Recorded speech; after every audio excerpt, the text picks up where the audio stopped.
TV kitchen. இன்றைக்கி நம்ம மாம்பழ அல்வா எப்படி பண்ணலான்னு பார்க்கலாம். அதுக்கு 1 கப் அளவுக்கு மாம்பழத்தை நல்லா அரைச்சி எடுத்து வச்சுருக்கேன். 1/4 கப் அளவு கார்ன்ஃப்ளவர் மாவு எடுத்திருக்கேன். இந்த கார்ன்ஃப்ளவர் மாவு கரைக்கிறதுக்கு தேவையான அளவு பால் எடுத்திருக்கேன். 1/4 கப் நெய், ஏலக்காய் பொடி, குங்குமப்பூ, முந்திரி, 1/2 கப் அளவு சர்க்கரை எடுத்திருக்கேன். வாங்க நம்ம மாம்பழ அல்வா எப்படி பண்ணலான்னு பார்க்கலாம். பேன் வச்சு மாம்பழத்தை அதில் போட்டுங்க.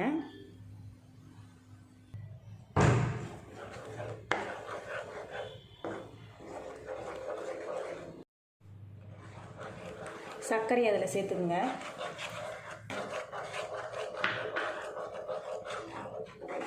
சர்க்கரை சேர்த்ததுக்கப்புறம் சர்க்கரை நல்லா கரைஞ்சி ஒரு கொதி வரட்டும்.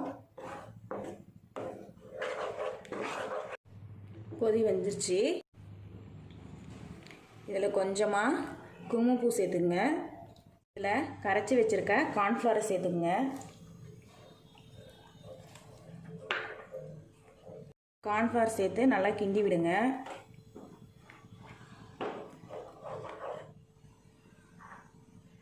நெய் 1 ஸ்பூன் சேர்த்துங்க.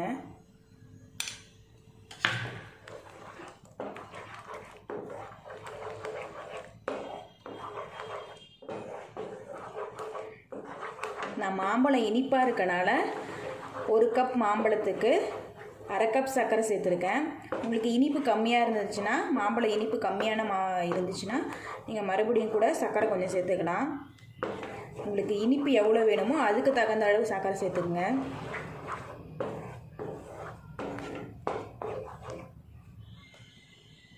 ரெண்டாவது டைமாக 1 ஸ்பூன் நெய் சேர்த்துக்கிறேன்.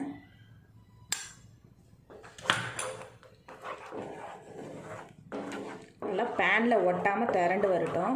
அது வரையும் நெய் சேர்த்து கிண்டி விட்டுட்டே இருங்க.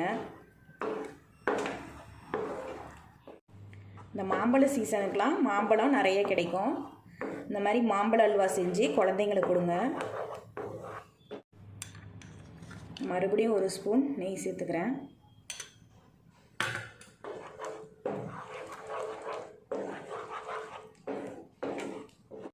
பாருங்கள், பேனில் ஒட்டாமல் நல்லா திரண்டுக்குச்சு. இப்போ நம்ம பொடி பொடியாக நறுக்கி வச்சுருக்க முந்திரியை சேர்த்து இறக்கிக்கலாம்.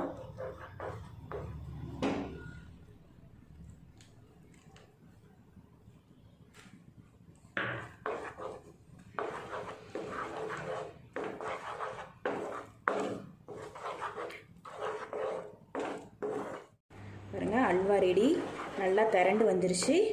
இப்போ ஒரு பாத்திரத்தில் நெய் தடவி அதில் இந்த அல்வாவை மாற்றிக்கலாம்.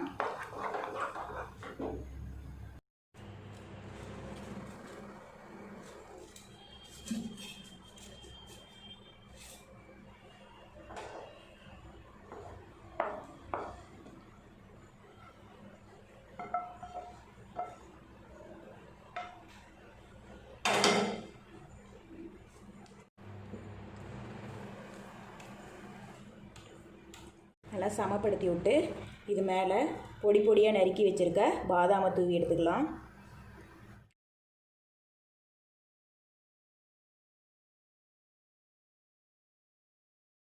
மேலே லைட்டாக ஏலக்காய் பொடி தூவிக்கிங்க. இப்போ இதை நம்ம ஆற வச்சு பீஸ் போட்டு எடுத்துக்கலாம்.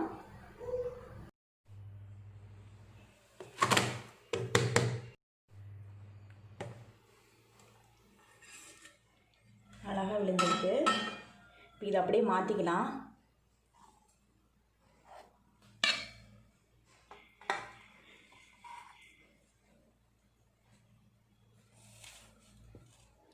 இப்போ இதை நம்ம சின்ன சின்ன பீஸாக போட்டு எடுத்துக்கலாம்.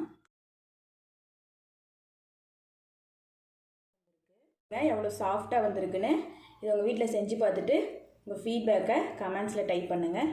தேங்க்யூ.